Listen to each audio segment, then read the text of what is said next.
Hello, everyone, and welcome back to Native Echo Podcast, where we make English simple and enjoyable. I'm Harper. And I'm Julian. Hello to all of our wonderful listeners wherever you are in the world right now. Julian, can I ask you something before we start? Sure, go ahead. Do you ever get stuck in your head before making a decision, like even a small one? Oh, constantly. What kind of decision are we talking? Okay, so yesterday I wanted to try a new route to work, a different street, nothing dramatic, and my brain just started doing this thing where it said, but what if the new street is slower? What if there's construction? What if I get lost? And I stood at the corner for about 45 seconds, just frozen. You stood at a corner for 45 seconds. 45 seconds. I counted. Julian, that's a new street, not a life-altering choice. I know. And the worst part? I took the old route. Again. Okay, but here's the thing. I actually think that's incredibly relatable. The what-if spiral is real. It happens to everyone. The what-if spiral. I like that name for it. And it connects perfectly to what we're doing today, because today's episode is all about two patterns that English speakers use constantly. And the first one is right there in that story. What if? Exactly. And the second one is let me. Two small phrases, enormous use. And by the end of this episode, you are going to feel so comfortable using both of them that they will just start coming out naturally. That is the goal. And by the way, listeners, if you are enjoying the 1000 Patterns series, please subscribe to Native Echo Podcast and give this episode a like. It genuinely helps us make more of these for you. And leave a comment telling us, do you use what if and let me already? We want to know. Okay, let's start with what if. Julian, just from your story, we can already see one way people use this pattern. What is it? Worry. I was using what if to imagine everything that could go wrong. Yes, that is one of the biggest uses of what if in real life. It comes up when people are nervous, anxious, or overthinking something. What if I fail? What if they say no? What if I forget my words? And in English, what if feels very natural because you can drop it into the middle of a conversation. You don't need to set it up. You don't need to say, I would like to ask you a hypothetical question about a possible negative outcome. You just say, what if it rains? Right. It's direct, it's fast, and it sounds completely fluent. Let me give everyone the basic structure first. Wait, you just used the second pattern. I did. Let me give everyone the basic structure, and we'll come back to that. But first, what if? The structure. What if plus a subject plus a verb. That's it. What if I am late? What if she doesn't like it? What if we take a different road? Very simple. And the verb after what if can be present simple, past simple, or even future. The pattern works in all of them. Okay, can we do some examples? Because I think hearing it in context is the best way. Let's do it. I'll give a situation and you say what you're thinking using what if. Ready. Okay, you have a job interview tomorrow. You're nervous. Okay, what if I say something wrong? What if they ask me a question I don't know the answer to? What if I'm too nervous and my voice shakes? Perfect. 3 natural what if sentences, and they all feel real because that is what people actually think before an interview. Now, listeners, pause here for a second. Can you think of one what-if sentence about something you're a little nervous about right now? It could be anything, an exam, a meeting, a conversation you need to have. Just make one sentence in your head. What if? Good exercise. Okay, so that's what if used for worry. What else?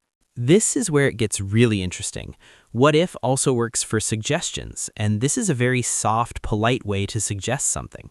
When you say what if followed by a suggestion, you're not pushing the idea, you're just putting it on the table gently.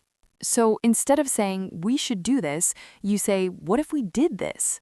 Exactly. And there's a subtle difference in how it feels. We should do this sounds a bit more direct, maybe even a bit like you're telling someone. What if we did this sounds like you're thinking out loud, you're being collaborative, you're inviting the other person into the idea. I love that. Can I try some? Go ahead. Okay, imagine we're planning something together. What if we moved the meeting to Thursday? What if we asked her to join the team? What if we tried a completely different approach? All of those feel natural and polite. No pressure, just ideas. And this is why what if is so popular in work conversations, in planning conversations, and in situations where you want to suggest something without sounding bossy. I used to just say things like, let's do it differently, and now I understand why that sometimes felt a bit blunt. Because it is a bit blunt.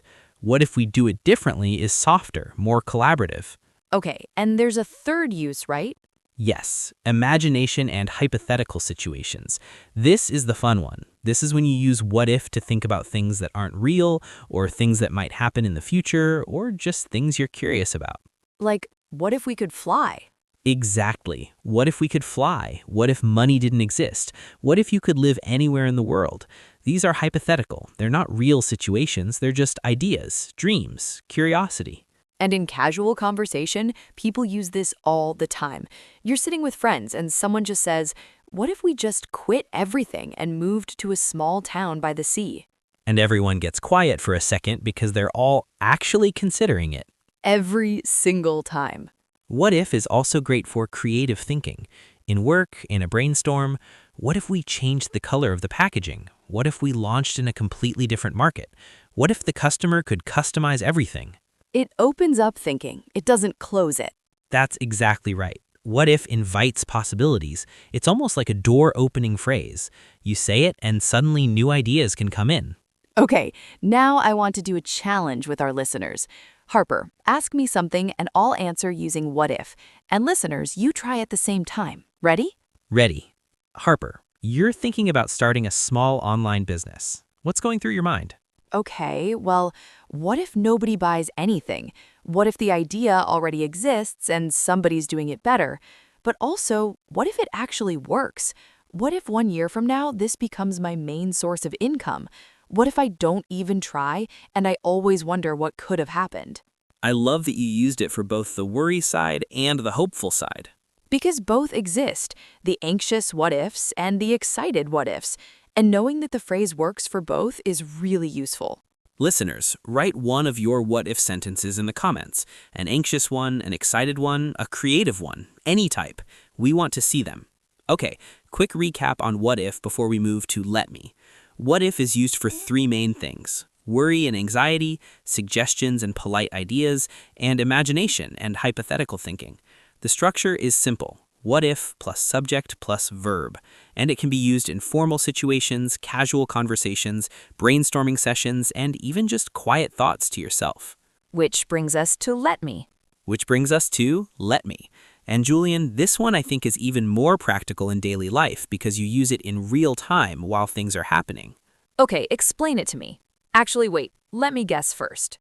You did it again. Let me guess. Is it about offering to do something? That's one use, yes. Okay, good. Let me is when you want to do something and you're announcing it or asking permission for it. Exactly, and the structure is beautifully simple. Let me plus a base verb. Let me check, let me explain, let me see. Let me help you with that. You don't change the verb after let me. It stays in its base form, always. So it's never let me checking or let me to explain. Never. Let me check, let me explain, let me see. That's the pattern. And it sounds natural even for beginners because the sentence is short. You say let me and one verb and you're done. Right, and the great thing is, let me does a few different jobs in English. The first job is offering help. When you want to do something for someone, you say let me instead of asking permission or waiting to be asked.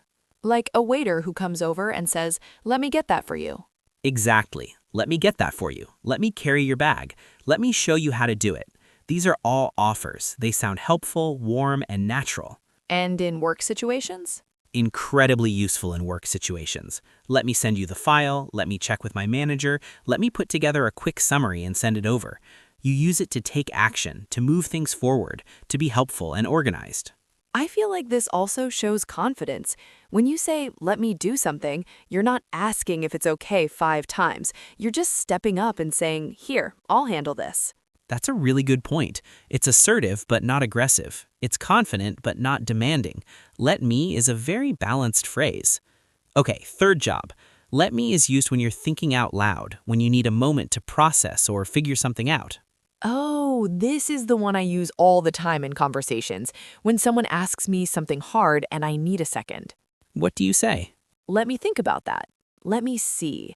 Let me remember exactly what happened. Yes, and those tiny phrases are incredibly powerful in conversations because they give you time to think without going silent. Silence in a conversation, especially in a second language, can feel very uncomfortable. But when you say, let me think about that, or let me see, you're filling that space naturally and you're showing that you're engaged. It's like the polite version of hold on, but it sounds much more professional. Much more. Let me think about that sounds calm and considered. It sounds like you're taking the question seriously, and the other person is happy to wait because it feels like a real answer is coming. Let me think is also just honest.